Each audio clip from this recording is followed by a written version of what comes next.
সকালবেলায় কাজী নজরুল ইসলাম হলে শিবির সভাপতি ঢুকেছেন এবং শিক্ষার্থীদেরকে ম্যানিপুলেট করার চেষ্টা করেছেন, যেখানে দেখবেন যে শিক্ষার্থীরাই আসলে তাকে গ্রহণ করেনি, তাকে হল থেকে বের করে দিয়েছে। তারা ৭১ অথবা ২৪ যারা দেশের শত্রু, জাতির শত্রু ছিল এমন কাউকেই নির্বাচিত করবে না। দীর্ঘদিন পরে যে এই আমাদের ভোট, সেই ভোটের পরিবেশ যদি বলি, আমরা গতকাল থেকে এখন পর্যন্ত প্রশাসনের বিভিন্ন জায়গাতে বিভিন্ন অসঙ্গতি এবং গাফিলতি, একই সাথে তাদের মনে হয় স্বজনপ্রীতি লক্ষ্য করেছি।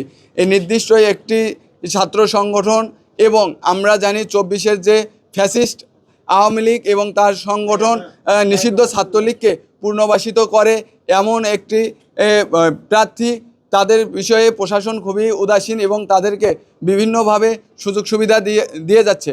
আমরা গতকাল দেখেছি যে নির্বাচন কমিশনে শিবির সভাপতি একদম প্রকাশ্যেই সেখানে অবস্থান করেছেন এবং নির্বাচন কমিশন থেকে শুরু করে প্রশাসনকে প্রভাবিত করার চেষ্টা করেছেন। আমরা জানি আমাদের ভোট গণনার যে মেশিনগুলো নিয়ে আসা হয়েছে, সেগুলো এক প্রকার একটি ছাত্র সংগঠনের মদতপুষ্ট লোক বা তাদের কোম্পানির কাছ থেকে নিয়ে আসা, যার জন্য আমরা গতকাল থেকে প্রশাসনকে লিখিত আকারে এবং মৌখিকভাবে কয়েক দফায় জানিয়েছি যে আসলে আমরা চাই যে আমাদের ভোটটা ম্যানুয়ালি গণনা করা হোক। এবং একই সাথে আমরা দেখেছি যে সকালবেলায় কাজী নজরুল ইসলাম হলে শিবির সভাপতি ঢুকেছেন এবং শিক্ষার্থীদেরকে ম্যানিপুলেট করার চেষ্টা করেছেন, যেখানে দেখবেন যে শিক্ষার্থীরাই আসলে তাকে গ্রহণ করেনি, তাকে হল থেকে বের করে দিয়েছে।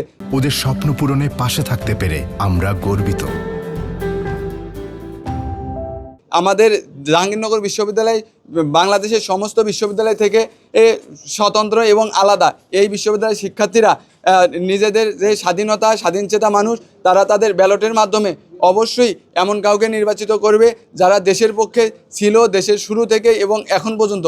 তারা ৭১ অথবা ২৪ কোনো সময়েরই যারা দেশের শত্রু, জাতির শত্রু ছিল এমন কাউকেই নির্বাচিত করবে না। ভোটের মাধ্যমে আমরা সেটাই লক্ষ্য করব বা সেই ফলাফলই আসবে। আর যার জন্য বাংলাদেশ জাতীয়তাবাদী ছাত্রদল সমর্থিত যে প্যানেল, এই প্যানেল এবং জাতীয়তাবাদী ছাত্রদল সবসময় দেশের শুরু থেকে দেশের ক্লান্তি লগ্নে সবসময় গণতান্ত্রিক যাত্রাকে অব্যাহত রাখার জন্য লড়াই সংগ্রাম করে গেছে এবং আজকেও যাচ্ছে। যার জন্য আমরা আশাবাদী যে আমাদের বিশ্ববিদ্যালয়ের শিক্ষার্থীরা তারা সব কিছুর ঊর্ধ্বে গিয়ে জাতীয়তাবাদী ছাত্রদলের যে প্যানেল, সেই প্যানেলকেই ভোট দিয়ে জয়যুক্ত করাবেন এবং বাংলাদেশের পক্ষে থাকবেন, বাংলাদেশের পক্ষের শক্তিকে জয়যুক্ত করাবেন।